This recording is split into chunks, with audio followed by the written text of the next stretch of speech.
Nós dois adolescentes, sentados no banco do ônibus escolar, indo em frente, sem se importar em ter que parar.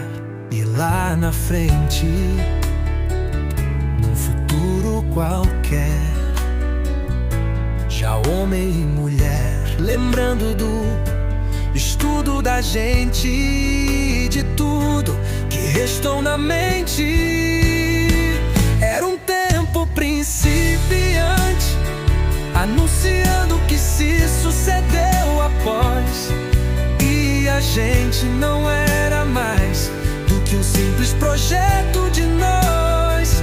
Eu só sei que assim como a vida não mais, o ônibus veio e partiu a sós, depois de termos ficado pra trás, ainda um simples projeto de nós. Eu só sei que assim como a vida não mais, o ônibus veio e partiu a sós,